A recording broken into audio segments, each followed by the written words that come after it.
आगे क्या कह रहे हैं परमात्मा? संकेत ही संकेत है भाई और बहनों, विशेष संदेशों में संकेत ही संकेत हैं, सुनते जाओ। जैसे दास ने आपको बताया कि पार्वती जी 108 बार मर चुकी थी, फिर जन्म हो रहा था। बच्चों, ये लंबा जुगाड़ है, बहुत लंबी आध्यात्मिक कथा है ये। जैसे ईव आप जो सत साधना कर रहे हो शास्त्रों में, इससे आपके 100 से भी ज्यादा जन्म मनुष्य हो सकते हैं। बीच में मान ले तुम खंड कर देते हो 5-7 साल के बाद, लेकिन आगे सतगुरु नहीं मिलाते या दुर्गति में क्यों रहेगी। एक प्रमाण आता है महाभारत के अंदर कि धृतराष्ट्र और पांडव 2 भाई थे। धृतराष्ट्र बड़े थे, पांडव छोटे थे। धृतराष्ट्र अंधा था, इसलिए उसको राज प्राप्ति नहीं हुई। और नियम यह होता था राजाओं का कि बड़े पुत्र को राज्य मिलता है। फिर भी उसने श्री कृष्ण जी से पूछा, क्योंकि वो गुरु थे उनके, हे भगवान, मुझे 100 जन्म की तो याद है कि मैंने ऐसा कोई अपराध नहीं किया जिससे मेरी आंखें फूटे, मैं अंधा हूं। श्री कृष्ण जी बोले, तू 1 जन्म और पीछे ले जाता, यहाँ तक तो नहीं पहुंच पाया। इससे 1 जन्म पहले 100 से आप बैठे थे वहां, ये टिड्डी ये भी एक पौधे पर बैठी थी। तेने इसको पकड़ा, बबूल की सूल तोड़कर इसकी आंख फोड़ दी, इसको छोड़ दिया। ये टक्कर मार रही थी, कभी झाड़ों में, कभी किसी में फंस कर या मरी, तो वो दंड तो आज भोग रहा है। तो बच्चों, इसी प्रकार पार्वती 108 जन्म मर चुकी थी। पूर्व संस्कार अच्छे थे, जिस कारण से मानव शरीर ही प्राप्त हो रहा था। लेकिन ये तो डिलेड हुए, फिर शादी कराई, फिर मरी, फिर शादी कराई, फिर मरी।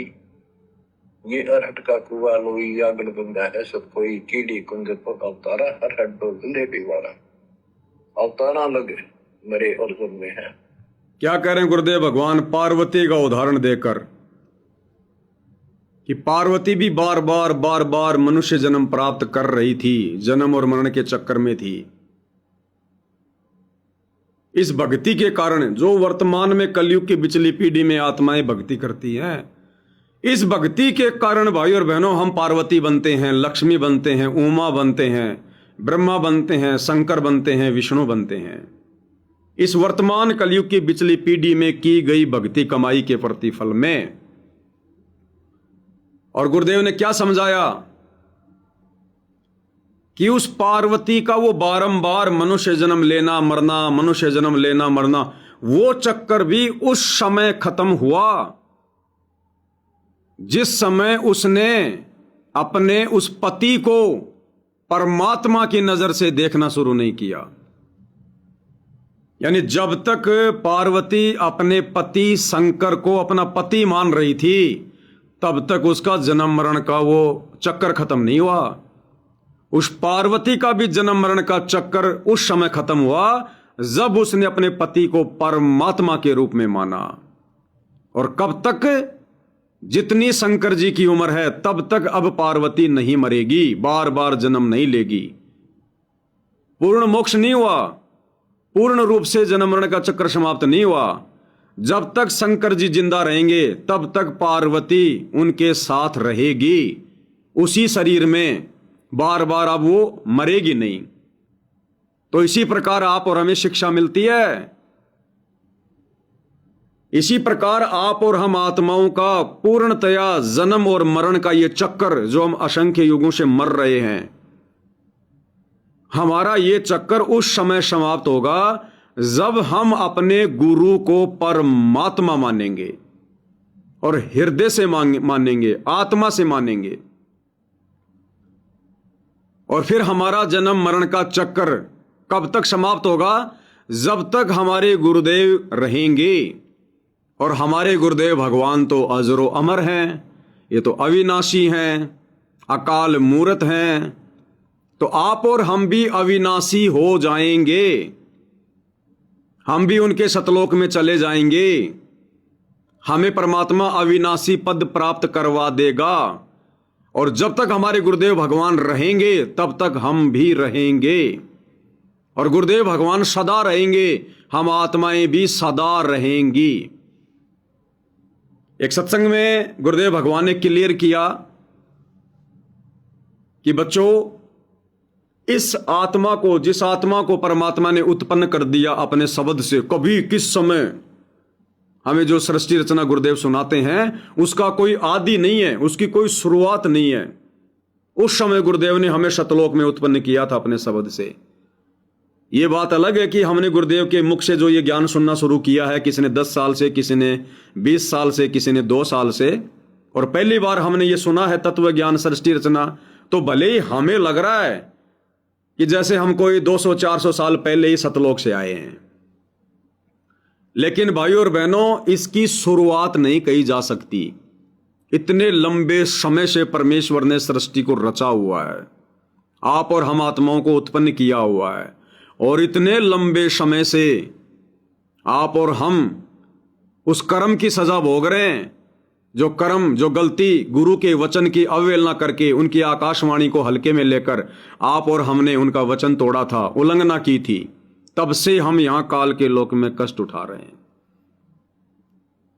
तो गुरुदेव भगवान कह रहे हैं कि अब जो अपने गुरु को परमात्मा मानकर आजीवन मर्यादा में रहकर इस भक्ति को पूरा करके जो सतलोक चला जाएगा, वो आत्मा अविनाशी कहलाएगी, अजरो अमर कहलाएगी। उस आत्मा का कभी विनाश नहीं होगा। आत्मा को परमात्मा ने अविनाशी बताया। यहां हम इस शरीर में बंद कर जन्म रहे, मर रहे हैं, ये शरीर मर रहा है, आत्मा नहीं मर रही है। आत्मा दूसरा शरीर धारण कर लेगी। आत्मा तो परमात्मा ने उसी दिन अविनाशी बना दी थी जिस दिन सतलोक में उत्पन्न किया। अब यदि परमात्मा आत्मा को सदा के लिए समाप्त कर दें तो फिर उनका वचन टूटता है कि उन्होंने फिर आत्मा को अविनाशी क्यों कहा। यानी बहुत सारे लोग ये शंका पैदा कर देते हैं कि भाई अब यहां से सतलोक जाने के बाद तो फिर परमात्मा आत्मा को समाप्त कर देंगे, सदा सदा इसका जो दुख है, जो चक्कर है, वो समाप्त कर देंगे। तो गुरुदेव ने बताया कि आत्मा का जो दुख है वो केवल इस 21 ब्रह्मांड में है, क्योंकि आत्मा को काल ने शरीर में बांध दिया, पाप और पुण्य के जाल में बांध दिया, कर्म और कुकर्मों के इस भ्रम में डाल दिया। तो आत्मा जब तक 21 ब्रह्मांड में है तब तक इस शरीर के साथ में बंद कर सुख और दुख का अनुभव कर रही है। जब ये आत्मा यहां से मुक्त हो जाएगी, सतलोक चली जाएगी, फिर गुरुदेव ने बताया कि सतलोक, अलखलोक, अगमलोक और अनामी लोक, ये 4 लोक जो परमात्मा ने रचे हैं, इन लोकों को परमात्मा ने अविनाशी की संज्ञा दी है, अविनाशी। और उनमें रहने वाली आत्माओं को भी परमात्मा ने अविनाशी कहा है।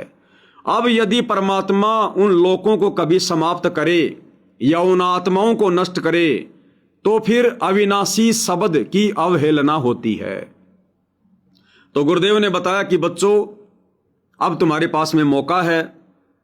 जितने कष्ट तुम लोगों ने भोगने थे उस गलती के कारण तुमने भोग लिए, और अब यदि तुम संभल जाओगे और अपने बाप के साथ वापस सतलोक चले जाओगे, फिर वहां जाने के बाद तुम आत्माओं का उस समय तक अस्तित्व रहेगा जब तक तुम्हारे गुरु का रहेगा, तुम्हारे कबीर भगवान का रहेगा। और कबीर भगवान अविनाशी है, उनका अस्तित्व कभी समाप्त नहीं होता। आत्मा का भी कभी अस्तित्व समाप्त नहीं होगा।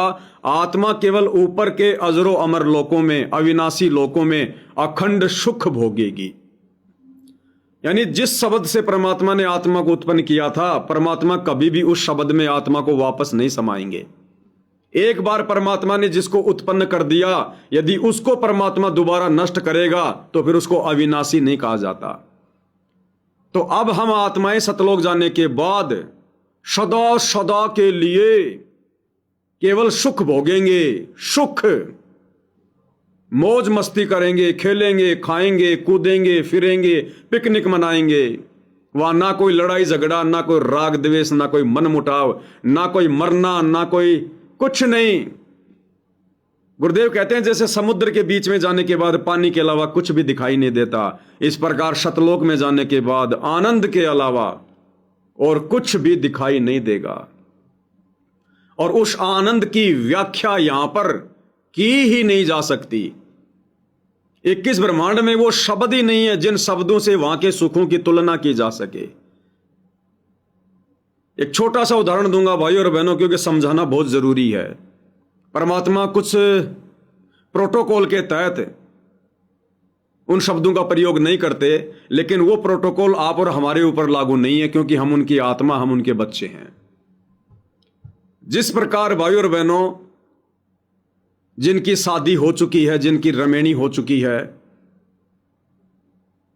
और जिस प्रकार से हम शारीरिक सुख, जो यहां का इस काल का जो ये गंदा सुख है, भोग विलास, सेक्स, शारीरिक संबंध स्त्री और पुरुष, वो शारीरिक संबंध बनाते समय और जितनी देर का जब रज और बीरज का वो स्राव होता है,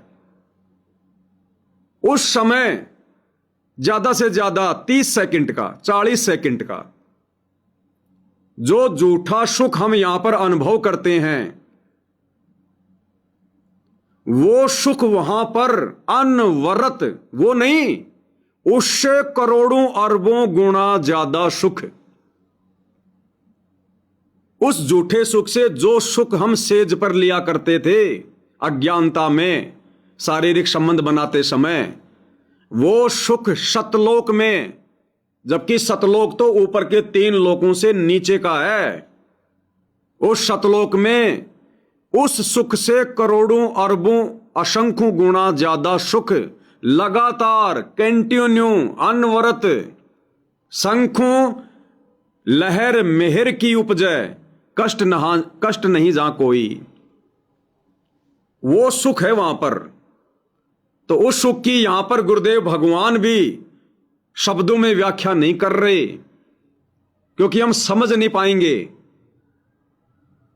इसलिए गुरुदेव इतना कहकर छोड़ देते हैं कि वहां पर सुख ही सुख है, सुख ही सुख है वहां पर। लेकिन उस सुख को प्राप्त करने के लिए आज जो नादानी संगत कर रही है, गुरु के परिवार के चक्कर में फंसकर, कोऑर्डिनेटरों के बहकावे में पड़कर, पीले पर्चों को भगवान मानकर, ज्ञान को आधार ना बनाकर, वो नादान संगत असंख्य युगों तक उन सुखों को नहीं भोग पाएगी। अभी तो काल के दुख भोगेगी, क्योंकि ज्यादातर भक्तों की छटनी हो चुकी है।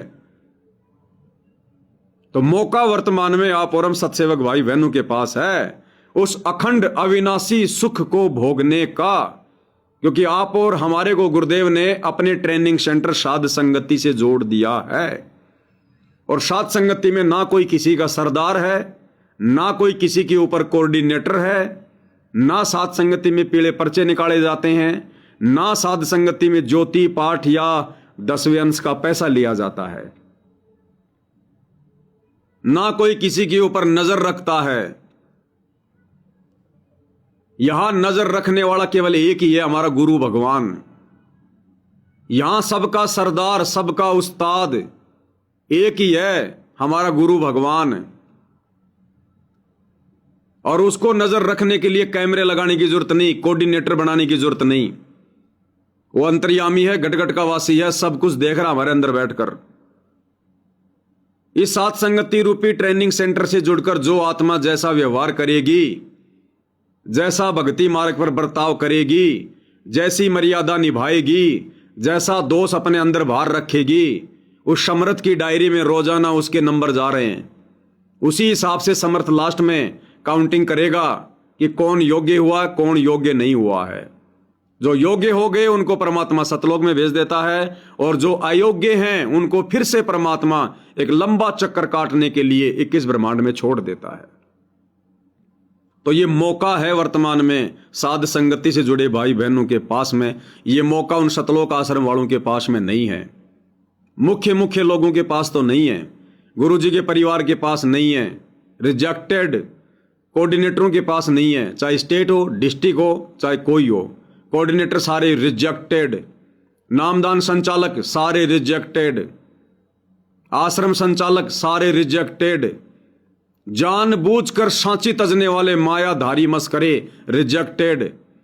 जो नादान संगत है, जो आम भगत बेचारे दूर दूर से आते हैं, उन भक्तों को अभी मौका है साथ संगति से जुड़कर मर्यादित भगत बनने का, लेकिन कब तक? जब तक गुरुजी हिसार जेल से बाहर नहीं आ जाते। जिस दिन गुरुजी हिसार जेल से बाहर आ जाएंगे उसके बाद में मौका नहीं है। सभी को चक्कर काटने पड़ेंगे यहां पर, सभी को। इसलिए साध संगति से जुड़े भाई बहन सावधान रहो। अगर जरा भी गलती गुरुदेव भगवान ने देखी, ऐसा उठा के पटकेगा परमात्मा, ऐसा उठा के पटकेगा। उन आश्रम वालों का फिर कभी हो सकता जल्दी नंबर आ जाए, लेकिन साध संगति से जुड़कर जो आत्मा वर्तमान में बकवाद करेगी उन आत्माओं का नंबर नहीं आएगा। क्योंकि जो नादान बच्चा होता है वो अगर माता पिता की गोद में पेशाब कर दे, माता पिता उसकी पिटाई नहीं करते, पता है कि नादान है, भोला, इसको पता नहीं है। और जो बच्चा समझदार है, भले बुरे का पता है कि पेशाब कहां करना चाहिए, वो यदि माता पिता की गोद में पेशाब करेगा सबसे पहले वो थप्पड़ खाता है, थप्पड़। तो साध संगति से जुड़ी आत्माओं को गुरुदेव ने समझदार बना दिया है। अब यहां नादानी के लिए कोई जगह शेष नहीं है। अगर ज्ञान समझ में आ गया तो संघर्ष करना पड़ेगा। संघर्ष के बिना हम भगत नहीं बन पाएंगे, भक्ति को परवान नहीं चढ़ा पाएंगे। तो अब हमने हर तरफ से सजग रहकर, सावधान रहकर इस भक्ति मार्ग पर आगे बढ़ने की जरूरत है। तो गुरुदेव कहते हैं पार्वती का भी वो जन्म मरण का चक्कर उस समय मिटा जब उसने शंकर को अपना पति नहीं बल्कि अपना परमात्मा माना। तो आप और हम भगत आत्माओं का ये जन्म और मरण का चक्कर ऐसे कैसे मिट जाएगा? गुरु के रहते सहते उस दाढ़ी मूंछ वाली कबीर की फोटो को परमात्मा मानते मानते। यदि आप और हमने भी जन्म मरण का चक्कर समाप्त करवाना है तो आप और हमने भी अपने गुरु को केवल गुरु नहीं परमात्मा मानना होगा, कबीर भगवान मानना होगा। और भगवान के साथ फिर कैसा व्यवहार किया जाता है, भगवान के साथ कैसा बर्ताव किया जाता है। जैसे सतलोक आश्रम वाले दाढ़ी मूंछ वाली नकली फोटो को भगवान मानकर जून के महीने में उसको भोग लगाते हैं, क्योंकि पता है कि भगवान को भोग लगता है। ये जब आश्रमों में 3 दिन का पाठ करते हैं तो दाढ़ी मूंछ वाली कबीर की नकली फोटो को भोग लगाते हैं, चवर करते हैं, आरती उतारते हैं, क्योंकि भगवान को आरती उतारी जाती है, भगवान को चवर किया जाता है, भगवान को भोग लगता है। बस फर्क इतना है कि आश्रमों से जुड़े भाई बहन ओरिजिनल कबीर भगवान को ना पहचान कर, अपने गुरु को ना पहचान कर दाढ़ी मूंछ वाली कबीर की फोटो को भगवान मान बैठे हैं। और जिन आत्माओं को समझ में आ गया वो आत्माएं अपने गुरु को परमात्मा मानकर फिर परमात्मा जैसे रिहर्सल कर रही हैं। तो जन्म मरण के चक्कर से सदा सदा के लिए मुक्ति पाने का जो कार्य है, जो सेवा है, वो साध संगति में शुरू है। इसके अलावा दूसरा मार्ग सतगुरु रामपाल जी का नहीं है। अब विश्वास ना करने वाले तो भाई सतगुरु रामपाल जी भी नहीं करते। जब सतगुरु रामपाल जी बार बार सत्संगों में कहते हैं कि बच्चों 21 ब्रह्मांड से बाहर निकलने का मार्ग केवल ये है, शास्त्र अनुकूल सत भक्ति ये है, एक परमात्मा की भक्ति का केंद्र ये है, तो ना मानने वाले तो भैया सतगुरु रामपाल जी का भी मजाक उड़ाते हैं, उनको भी पता नहीं क्या क्या बोलते हैं। इसी प्रकार जिनकी समझ में नहीं आ रहा वो भैया सतगुरु रामपाल जी के असली मोक्ष मिशन साध संगति का भगत होकर भी मजाक उड़ा रहे हैं। पता नहीं क्या क्या उपाधि देते हैं, ये गुरुद्रोही है, मनमर्जी की बात कर रहा है। उधर संत रामपाल जी को भी दुनिया यही कहती है कि देशद्रोही है, अपनी अपनी बातें कर रहा है, हमारे देव देवताओं की चुगली करता है, निंदा करता है। आश्रम वाले भी यही कहते हैं कि पवनदास तो हमारे भगवान कबीर साहब को फाड़ता है, उसकी फोटो फाड़ता है। तो बात वही है भाई और बहनों, अंतर कुछ भी नहीं मिलेगा आपको, अंतर केवल सोच का है, सोच का, ज्ञान का। तो जिस प्रकार सतगुरु रामपाल जी को और उनके सत मिशन को लेकर दुनिया वाले नहीं समझ पा रहे, इसी प्रकार सतगुरु रामपाल जी के वास्तविक रियल मिशन यथार्थ 13वें कबीर पंथ, सत सुकृत पंथ, साध संगति को अपनी अज्ञानता और नादानी के चलते उन्हीं के इन शतलोक आश्रमों से जुड़े हुए भाई बहन, उनका कलयुगी परिवार, ये कोऑर्डिनेटर नहीं समझ पा रहे। और ना समझ पाने के पीछे बहुत सारे रीजन है। संगत इसलिए नहीं समझ पा रही क्योंकि संगत में ज्ञान की कमी है, संगत ज्ञान को आधार नहीं बना पा रही, संगत सत्संग नहीं सुनती है तो चिंतन मनन नहीं करती सत्संगों के ऊपर गुरुजी कहना क्या चाहते हैं, उन संकेतों को समझने के योग्य नहीं है।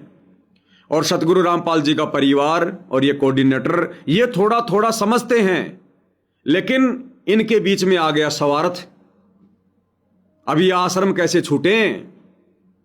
अब ये लोभ लालच जो कूट कूट के काल ने भर दिया इनके अंदर, ये करोड़ों का अरबों का दान जो प्रत्येक समागम में आ रहा है, अब ये कैसे छूटे? ये झूठी मान बढ़ाई जो इनको सरपंचों से मिल रही है, प्रधानों से मिल रही है, राजनेताओं से मिल रही है, ये कैसे छूटे? ये मान बढ़ाई का रोग जो लग गया। राज त्यागना सहज है, सहज नारी का ने, मान बढ़ाई ईर्ष्या दुर्लभ तजनाये। तो जिनको थोड़ा थोड़ा समझ में आ रहा है, अब उनके पीछे ये मान बढ़ाई का, लोभ लालच का, शवारत का ये रोग लग गया। और संगत बेचारी नादान है, देखा देखी में जुड़ गई, ज्ञान को आधार बना नहीं रही। और ये काल प्रेरित आत्माएं, गुरु का परिवार, कोऑर्डिनेटर, ये संगत की भावनाओं का, संगत की श्रद्धा का पीले पर्चे निकाल निकाल के, एआई से ऑडियो वीडियो बना बना के, गुरुदेव के झूठे आदेश सुना सुना के और नाजायज फायदा उठा रहे हैं। बस इतनी सी बात है। अंत में दोनों को पछताना पड़ेगा, क्योंकि समय तेजी से निकलता जा रहा है। बाद में ये समय हाथ आएगा नहीं। और जिन भाई बहनों ने बाजी मार ली, जो साथ संगति से जुड़ गए और जुड़कर दिन प्रतिदिन जो ट्रेनिंग हो रही है, उस ट्रेनिंग में अपने आप को संवारते जा रहे हैं, अपने आप को सुधारते जा रहे हैं, वो भाई बहन फिर अपने गुरुदेव भगवान के साथ शतलोक में अखंड सुख भोगेंगे, अखंड सुख। इसलिए गुरुदेव भगवान कह रहे हैं कि पार्वती का जन्म मरण का चक्कर भी उस समय समाप्त हुआ जब उसने शंकर जी को परमात्मा माना। तो भाई हम यदि गुरुजी को गुरुजी मानते रहेंगे और दाढ़ी मूंछ वाली फोटो को भगवान मानते रहेंगे, नकली कबीर की फोटो को, हम लाख जन्म सतलोक नहीं जा सकते, लाख जन्म। आगे क्या कह रहे हैं गुरुदेव सत्संग में? कबीर साहब हमारे भगवान है, हमारे पिता है सबके। ब्रह्मा विष्णु। क्या कह रहे हैं गुरुदेव? कबीर भगवान हमारे भगवान हैं, हमारे पिता हैं सबके। कौन कह रहे हैं? सतगुरु रामपाल जी, कि कबीर भगवान हमारे भगवान हैं सबके। और थोड़ी देर पहले गुरुदेव ने इसी सत्संग में क्या कहा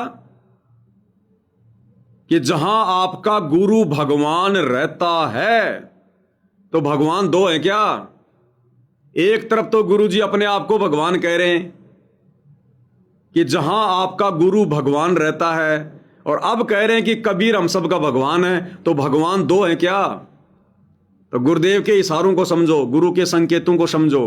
गुरु यदि अपने आप को कहने लग जाए, बार बार कहने लग जाए मैं भगवान हूं, मैं भगवान हूं, कोई नहीं मानेगा और हल्के में ले लेंगे कि भगवान को क्या जरूरत पड़ गई अपने आप को भगवान कहने की।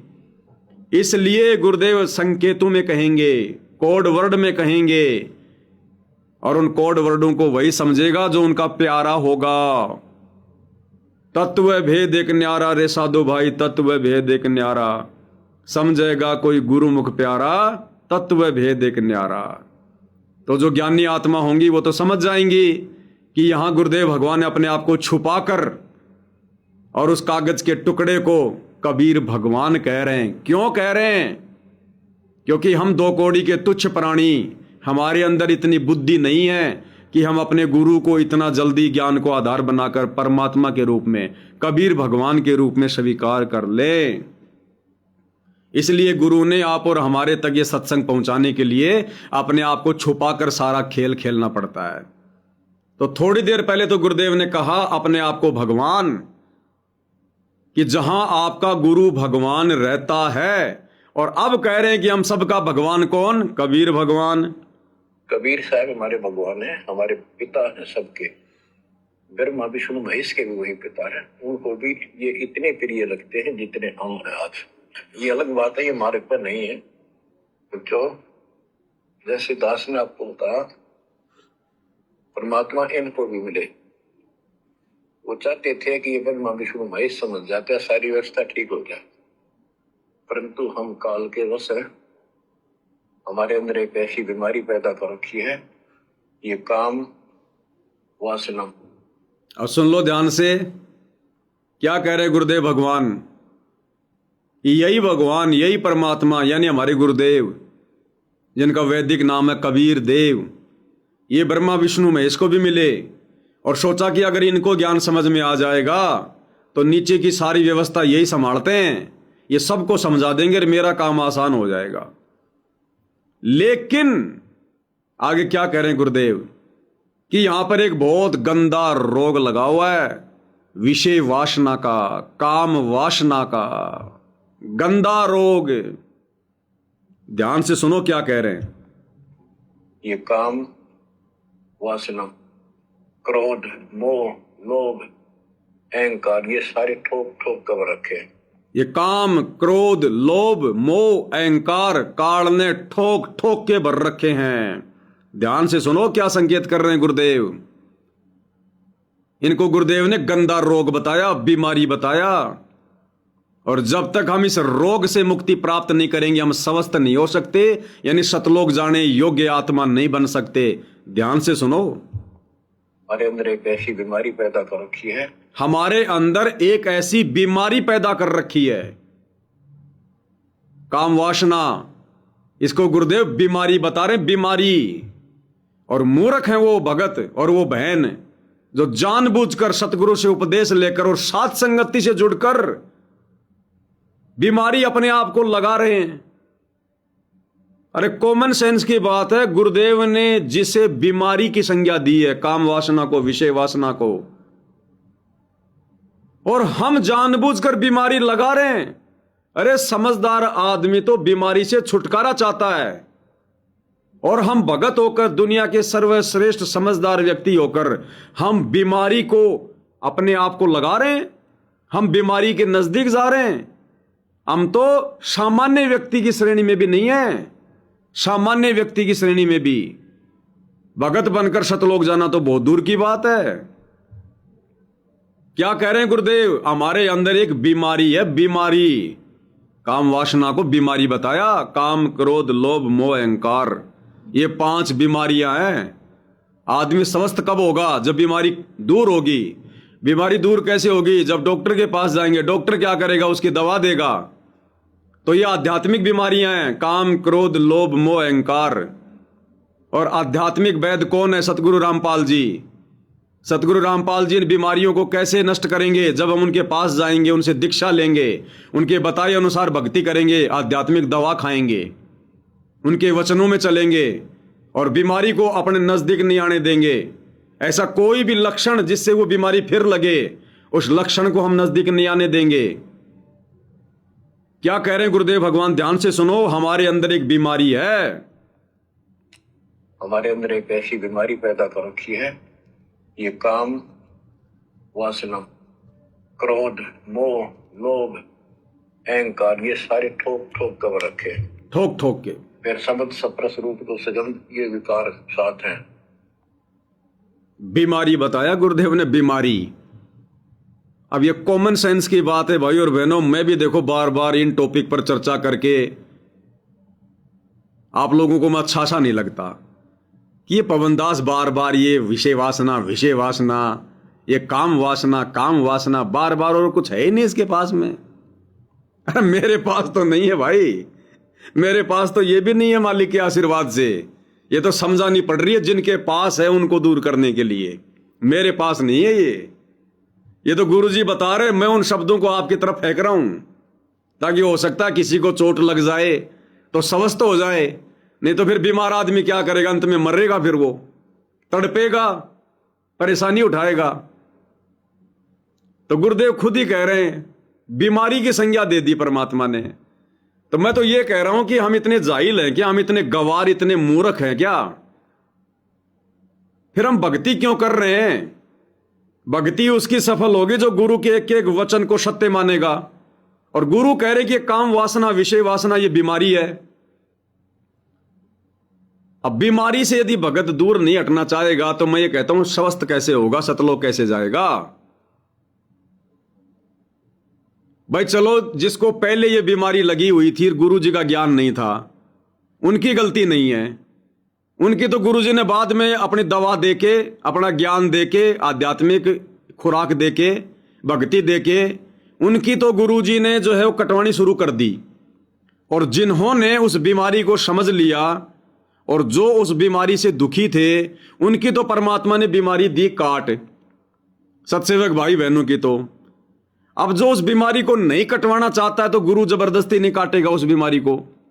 डॉक्टर जबरदस्ती किसी का ऑपरेशन उसके घर पे आके करके नहीं जाता। डॉक्टर जबरदस्ती किसी बीमार के मुंह में दवा नहीं ठूसता। डॉक्टर के पास वो जाएगा जिसने बीमारी का ज्ञान हो गया कि अगर ये रोग मेरा नहीं कटा तो मैं तो मृत्यु को प्राप्त हो जाऊंगा, तो वो आदमी डॉक्टर के पास जाएगा।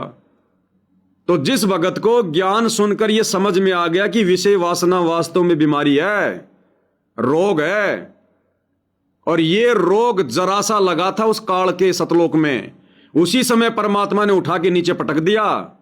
ऐसी बीमारी वालों को परमात्मा सतलोक लेकर नहीं जाते। तो जिस भगत को ज्ञान हो गया वो क्या करेगा? वो तो बीमारी कटवाने का प्रयास करेगा। और अगर प्रयास करेगा, यदि विषय वासना से दूर होने का प्रयास करेगा, तो परमात्मा उस पर मेहर करेगा, उस पर आशीर्वाद बख्शेगा। ऐसे बैठे बैठे नहीं काटेगा परमात्मा। करते रहो आरती तीनों समय की आजीवन, करते रहो सुमरण।